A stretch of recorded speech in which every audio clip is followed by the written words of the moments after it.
Ano, Junjun? Hindi ka pa rin babangon dyan? Tanghali na, oh. Ano gusto mo? Pasarap buhay? Tita, nilalagnat po kasi ako. So, kasalanan ko pa. Wala akong pakialam kung nilalagnat ka. Bumangon ka dyan. Sige po, tita.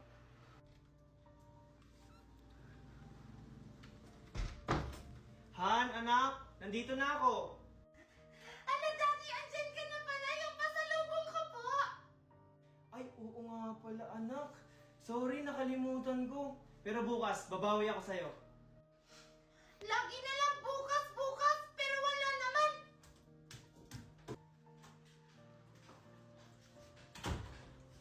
Oh, Han, andyan ka na pala.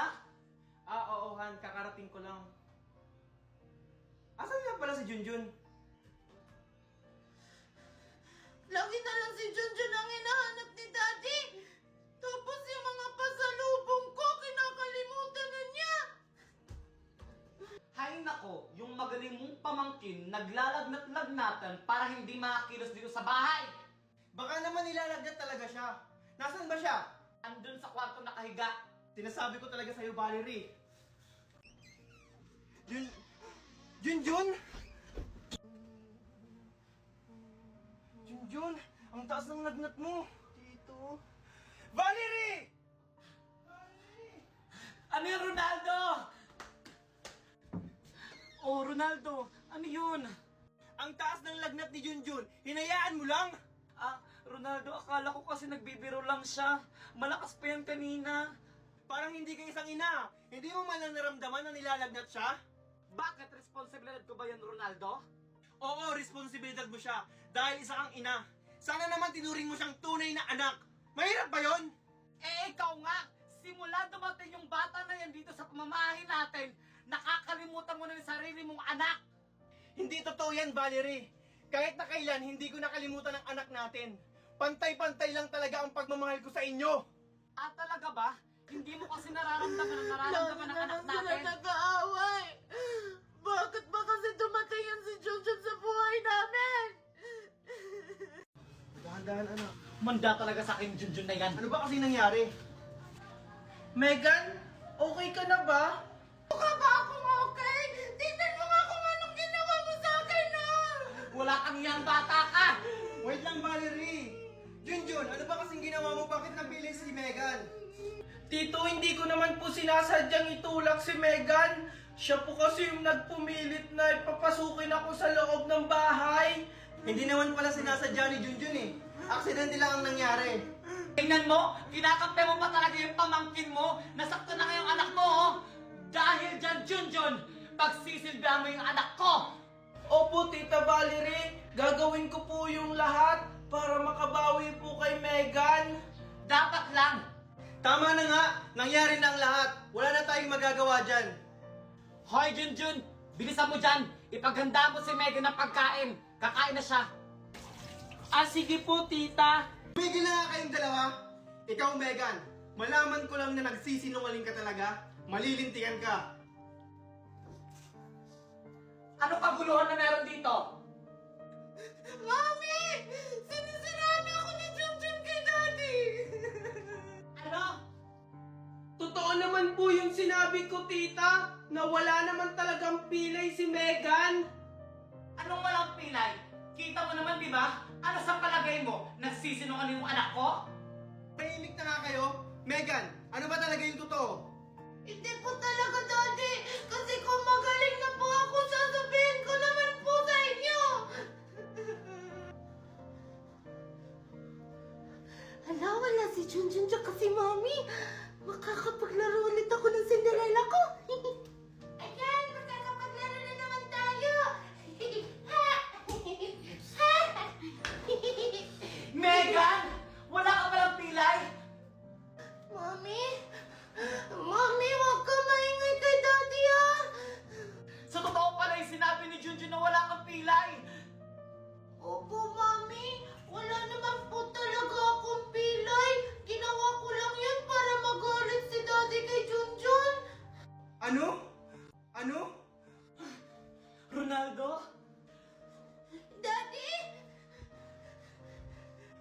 Binubuli na kita, Megan. Huwag ka na magkunwari. Tanggalin mo yung nasa braso mo. Daddy, sorry po. Hindi ko na po uulitin.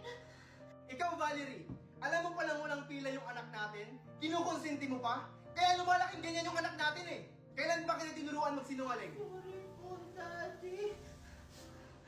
Kaya lang naman kasi ako nagkakaganito dahil dyan sa lintik ng pamangkin mo. Yung atensyon mo sa akin, napunta na lahat kay Junjun. Junjun. Nag-aaway sila dahil sa akin. Paano naman ako? Ikaw, Ronaldo, dahil sa pamangkin mo na yan, nagka-leche-leche yung pamilya natin. Sobra ka na, Valerie. Sige, subukan mo! Aalis talaga kami ng anak mo! Sorry Han, nadala lang ako ng galit ko. Ikaw, Ronaldo, ngayon mo lang nagawa sa akin yan. Hindi ka naman ganyan dati. Sorry Han, nadala lang ako sa galit ko. Ba't kasi ganyan kayo kay Junjun? Tito, wait lang! O bakit Junjun? Sana hindi po kayo magalit. Bakit? Ano ba yung sasabihin mo? Tito, uuwi na lang po siguro ako kasi lagi na lang po kayong nag-aaway. Ano ka ba Junjun? Wala ka nang uuwian. Tsaka, hindi naman ikaw yung dahilan kung bakit kami nag-aaway. Nung isang araw po kayong nag-away, lahat po napakinggan ko po yun. Bita-bita ka talaga lagi, Junjun. Huwag mong alalahanin yung Junjun. Basta itong tatandaan mo, nandito lang kami para sa'yo. O sige na, aalis na ako. Hoy, Jun! Halika ka rito! Bakit po, tita? Ano? Masaya ka na nag-away kami mag-asawa? Hindi ko rin naman pong ginustong mag-away kayo. Nagsabi lang naman po ako ng totoo. Di ba ayan yung gusto mo? Yung sirain mo yung pamilya namin? Oo nga! At dahil sa'yo, nalaman ni Daddy na nagsisinungaling ako! Itong bagay sa'yo!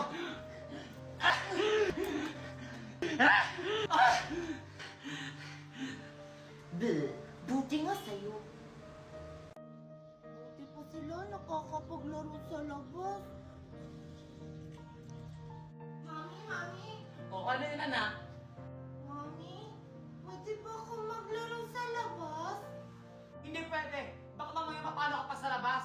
At isa pa, wala ka pang kasama. Uso pa naman yun yung kidnapping. Hindi naman po siguro, Mami. Marami namang bata sa labas. Kahit na, pinoprotektahan lang kita. Isasama ko na lang po si Junjun, Mami, para may magbabantay po sa akin. O sige, Junjun! Bakit po, tita? Ay, andiyan ka pala. Samahan mo nga si Megan maglalaro sa labas. Sige po.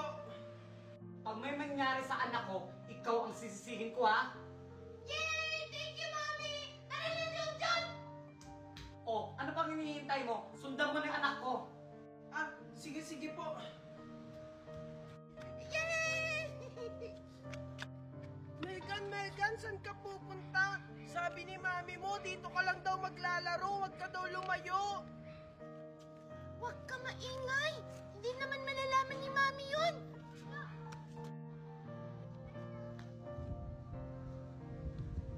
Megan!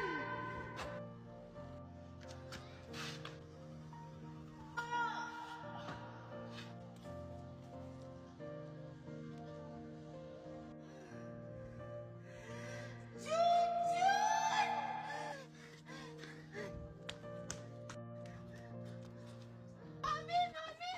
Mami! O ano yun, Megan? Bakit madaling-madali ka? Mami! Si Junjun! Na-aksidente!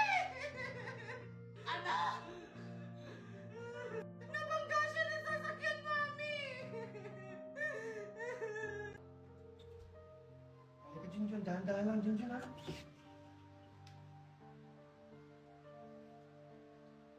Surprise, Junjun! Welcome back!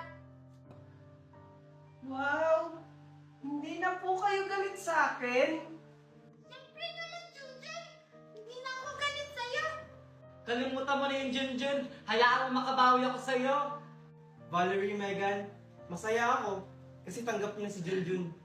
Junjun, habang buhay kong tatanang utang na loob yung pagligtas mo sa akin.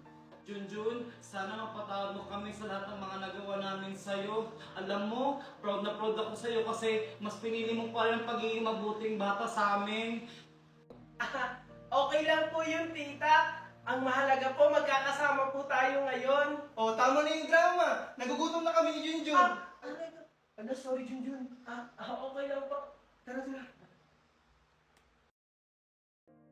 Junjun? Junjun? Si Junjun po ba hinahanap nyo? Oo, si Junjun. Tsaka, asan nga pala si Junjun? Bakit sira na yung tinitirahan niya? Wala na po dyan si Junjun. Matagal na siyang hindi dyan nakatira.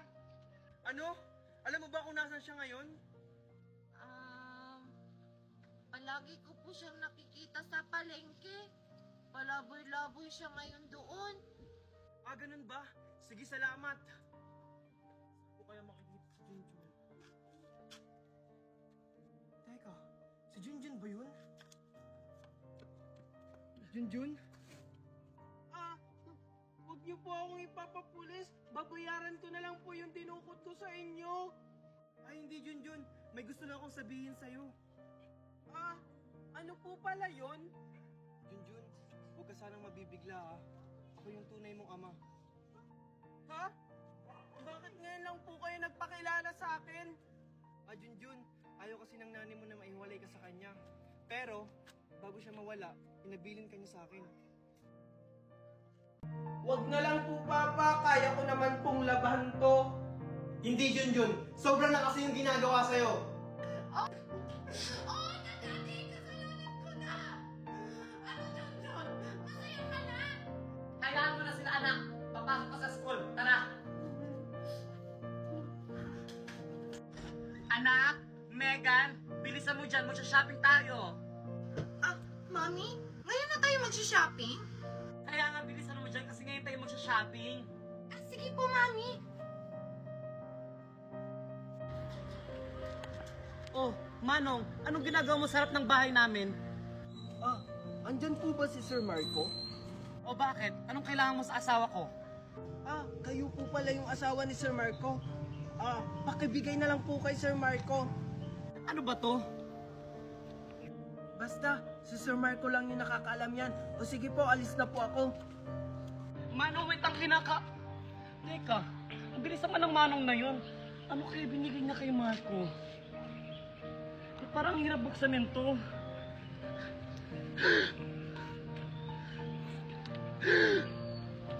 Mami, ano po yan? Ba't parang gulat na gulat ka? Hindi to maaari, Megan. Dapat tayo may karapatan nito.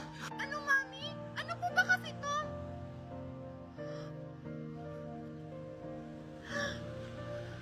Hindi to maaari, Megan.